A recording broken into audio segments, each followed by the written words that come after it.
Suma teológica, parte segundo, segundo AE. Cuestión 98. El perjurio. Vamos a tratar del perjurio. Kuniki no inter. Formulamos acerca de él 4 preguntas. ¿Se requiere que haya falsedad para el perjurio? ¿Es siempre pecado el perjurio? ¿Es siempre pecado mortal? ¿Peca quien impone a un perjuro la obligación de jurar? Artículo 1. Se requiere, para que haya perjurio, la falsedad de lo afirmado con juramento. Lat.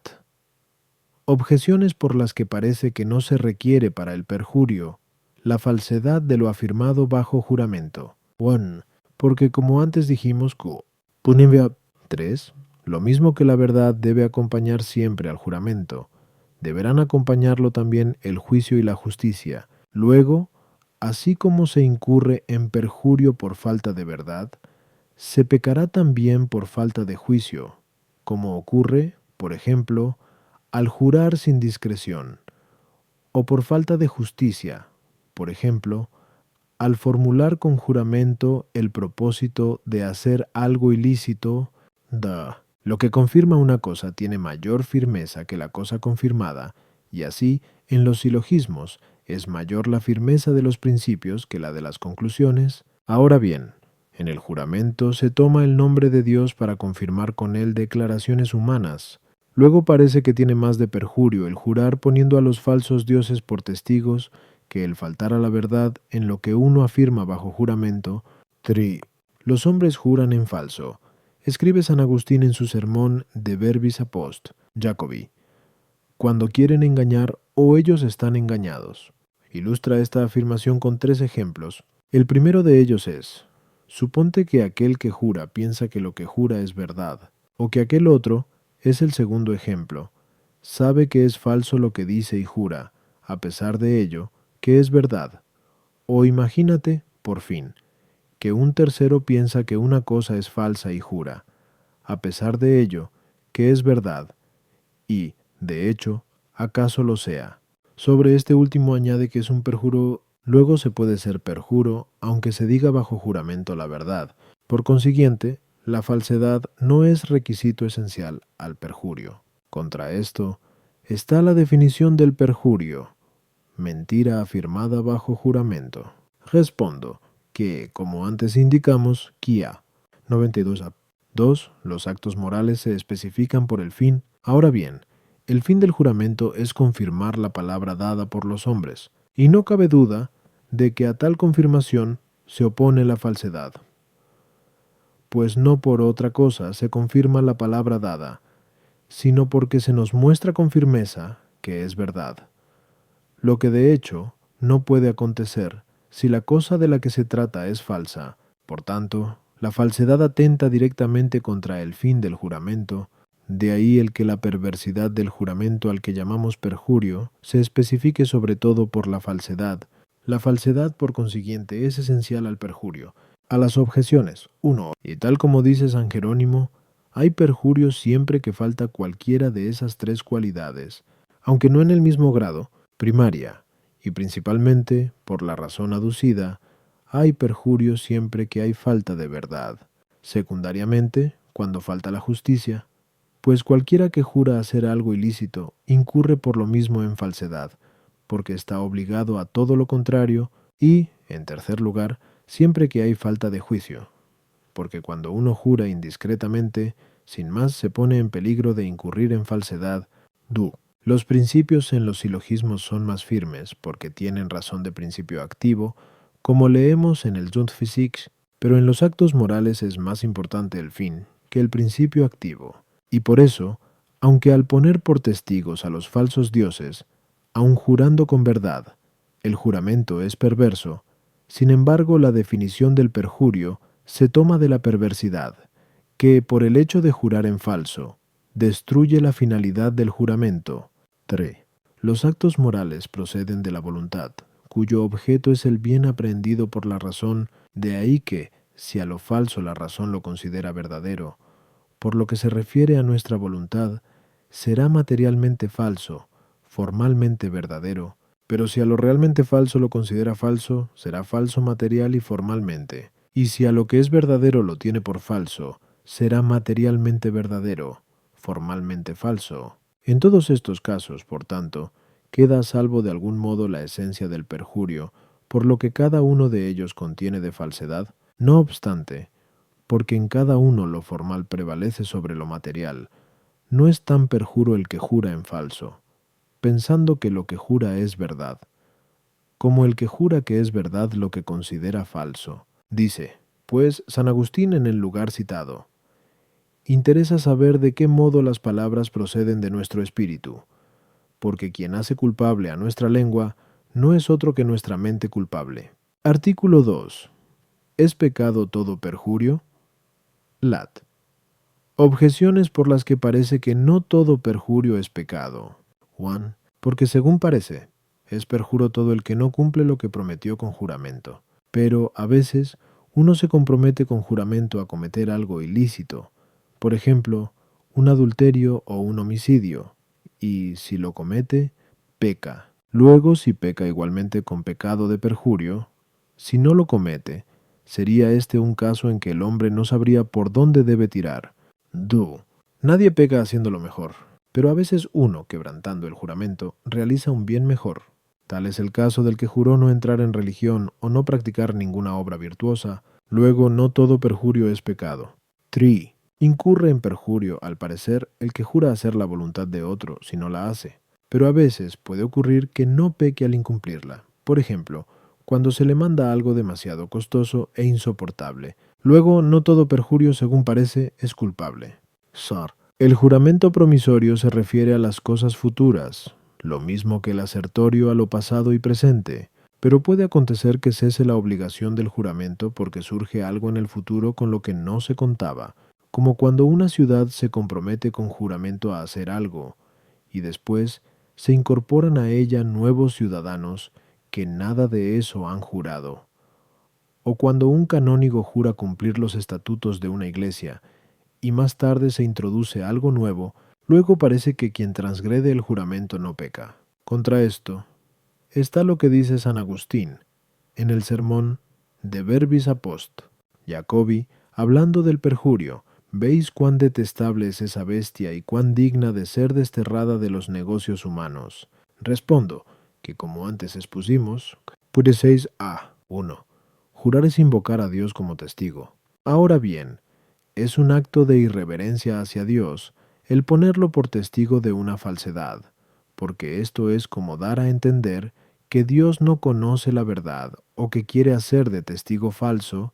Por consiguiente, el perjurio es un pecado a todas luces contrario a la religión, virtud cuyo objeto no es otro que la reverencia a Dios.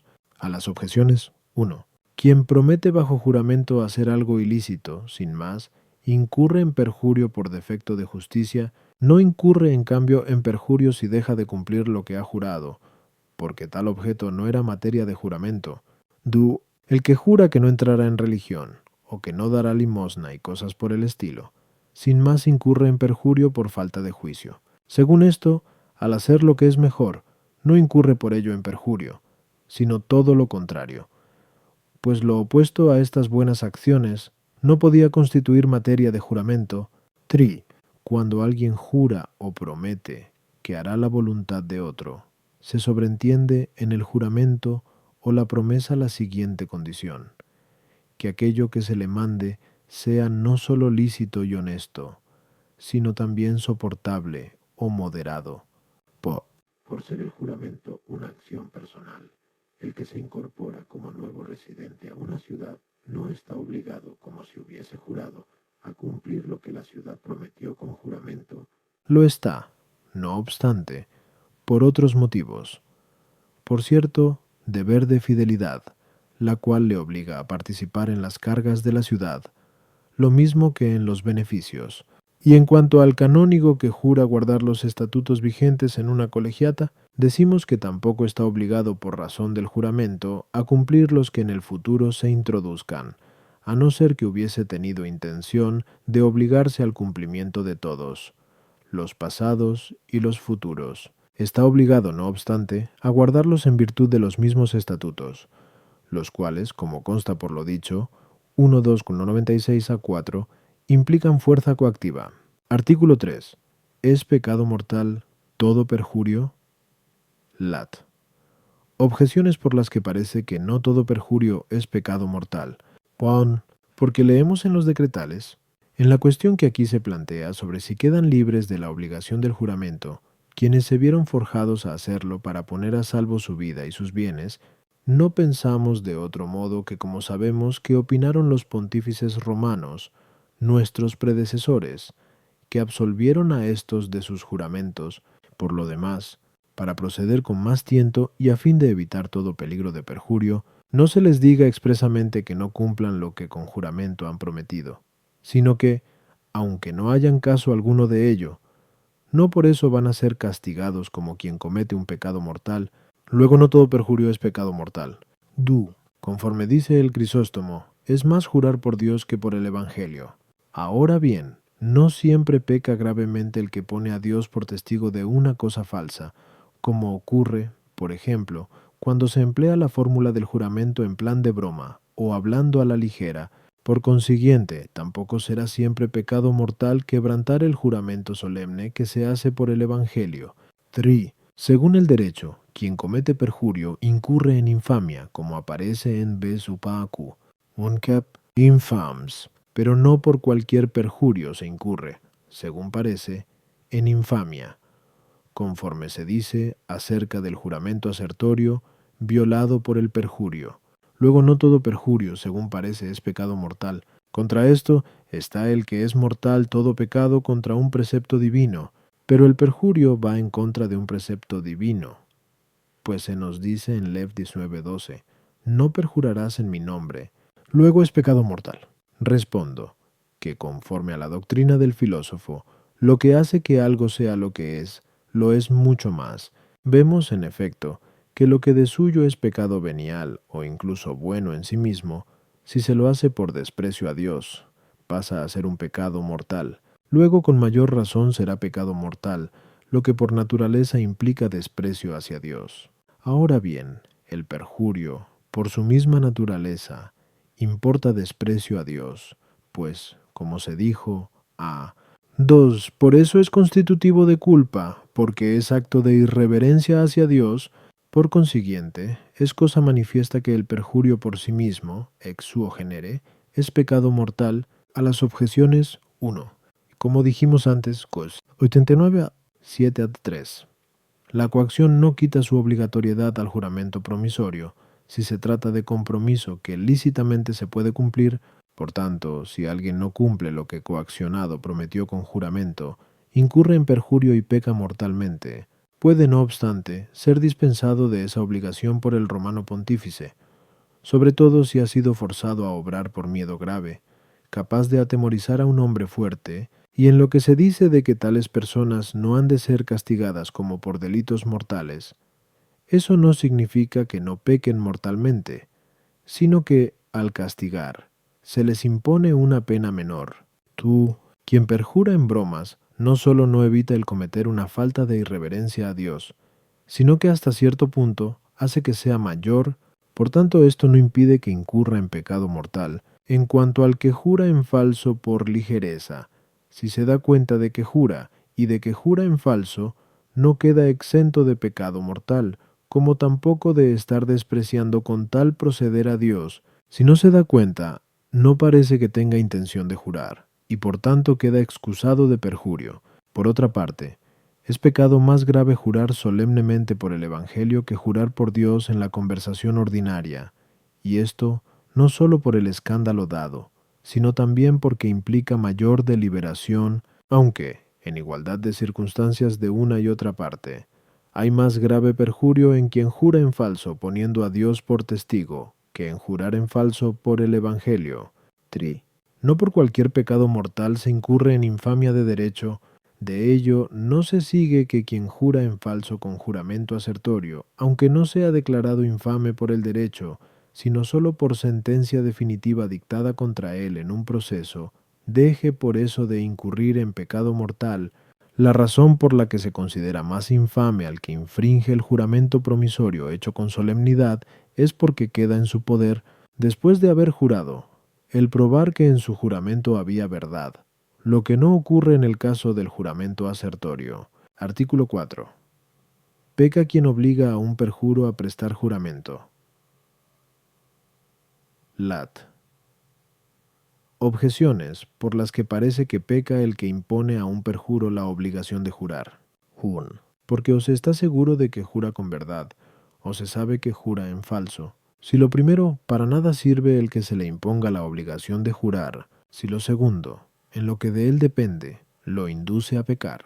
Luego parece que de ninguna manera debe imponer uno a otro la obligación de jurar tú. Menos es dar por bueno el juramento de otro que obligarlo a que lo haga, pero no parece lícito dar por bueno el juramento que otro hace, sobre todo si se trata de un perjuro, pues parece que con ello se consiente en su pecado. Luego parece mucho menos lícito exigir juramento a un perjuro. Tria. Leemos en Lev 5.1.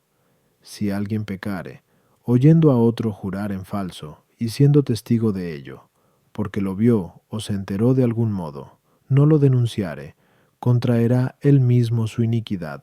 Según esto, parece que aquel que sabe que otro jura en falso está obligado en conciencia a delatarlo, luego no es lícito exigirle juramento. Contra esto está el que así como peca, aquel que jura en falso, peca también quien lo hace invocando a falsos dioses. Pero, según dice San Agustín, ad publicolam, es lícito servirse del juramento de aquel que jura por los falsos dioses. Luego es lícito exigir juramento al perjuro.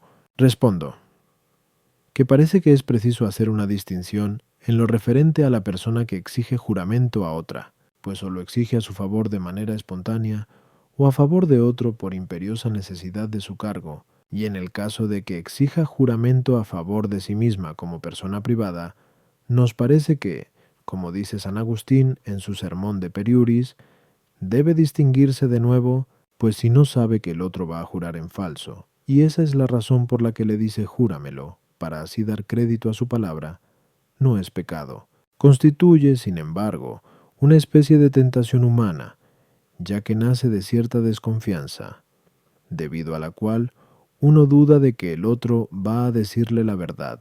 Y este es el juramento al que se refiere el Señor cuando dice, Mt 5.37, todo lo que pasa de esto del malo procede. Pero si uno sabe de otro que ha hecho precisamente lo contrario de lo que jura, y a pesar de todo, lo obliga a jurar, es reo de homicidio, pues este tal, con su perjurio, se quita la vida.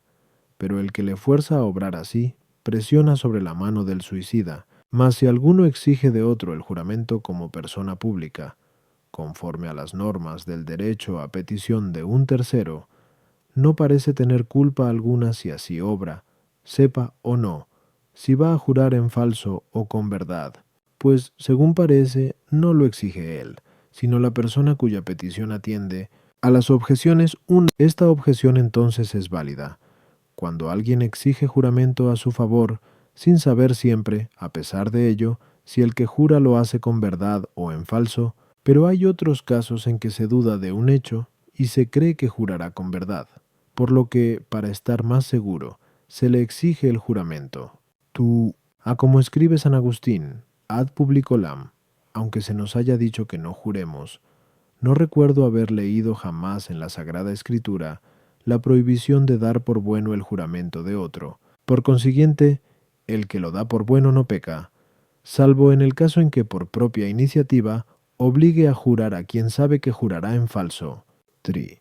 Como escribe San Agustín, Moisés, en el texto citado, no nos dice expresamente a quién se ha de denunciar el perjurio, por tanto, se interpreta que la denuncia debe hacerse a quienes puedan servir al perjuro de provecho, más bien que de daño.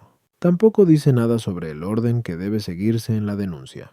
Parece, pues, que ha de guardarse aquí el que señala el Evangelio, siempre que el pecado de perjurio sea oculto, principalmente cuando no hay perjuicio de un tercero, ya que en tal caso no tendría lugar el orden evangélico, conforme a lo dicho.